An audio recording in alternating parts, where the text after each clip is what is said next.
खूप दिवस झाले मित्र कुठेतरी जायचं प्लॅन बनवत होते आणि शेवटी आमचं जायचं ठरवलं। आम्ही सर्व मित्र आणि फिरण्यासाठी एका चांगल्या ठिकाणी चाललो होतो। आम्ही जाण्यासाठी बस केली होती। आम्ही संध्याकाळी 5 वाजता निघालो होतो। मध्ये आम्ही चहा पिण्यासाठी थांबलो। नंतर बस चालू झाली। रस्त्यामध्ये आल्यावर रस्त्यावर एक बाई थांबलेली दिसली। तिने आमच्या बसला हात दिला। मी बस ड्रायव्हरला म्हणून काका बस थांबवा। माझे मित्र म्हणत होते, अरे कशाला थांबवतोस, असेल कुणीही पण। मी म्हणालो, नाही ती एकटीच आहे, तिला काही मदत हवी असेल तर पाहू। आणि बस ड्रायव्हर काकांनी बस थांबवली। तेव्हा मी तिच्याशी बोललो। तेव्हा ती मला म्हणाली, माझी गाडी बंद पडली आहे, मला इथून थोडं दूर जायचं आहे, मला तुम्ही तुमच्या बसमध्ये जागा दिली तर खूप बरं होईल। ती बाई दिसायला चांगली होती। तिचं वय साधारण 35 ते 40च्या जवळपास असू शकते।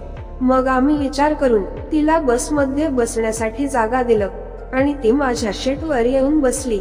मी तिच्याशी बोलू लागलो। मी तिला विचारू लागलो, इकडे कुठे निघाला आहात आणि कुठे राहता? तेव्हा ती म्हणाली, मी इथे जवळच राहते, पण माझी गाडी बंद पडली म्हणून ती मी गॅरेजमध्ये लावली आहे।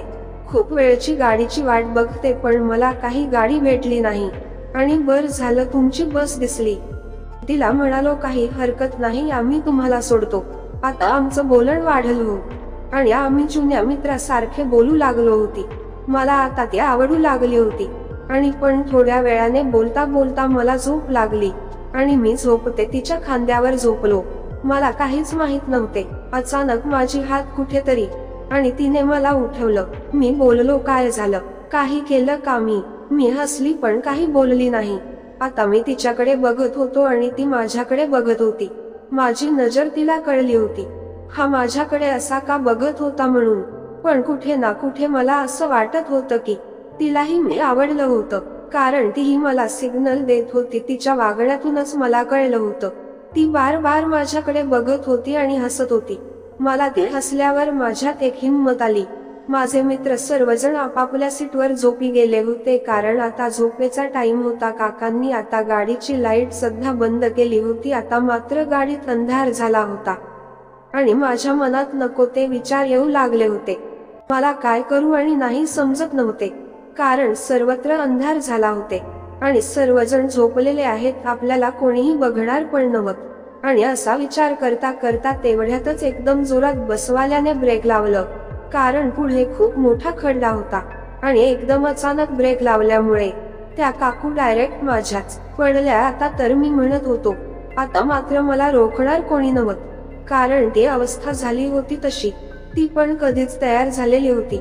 आता मात्र मी काही स्वतःला रोखू शकलो नाही आणि मग मी एकदम जवळ, आता ती पण जवळ आणि माझ्या प्रत्येक कामात ती प्रतिसाद देऊ लागली होती।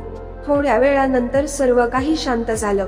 नंतर तिने मला आपला नंबर दिला, कारण तिचे स्टॉप येणार होते आणि बोलली की कॉल करेल। आमचे आता रोज बोलणे व्हायचे, कधी कॉलवर तर कधी व्हॉट्सअपवर। त्यानंतर काही दिवसांनी मी पण एकदा तिला भेटलो आणि अंधाराचा फायदा घेतला। आता आमचे नेहमी बोलणे सुरू असते आणि वेळ मिळाला की भेटतो सुद्धा।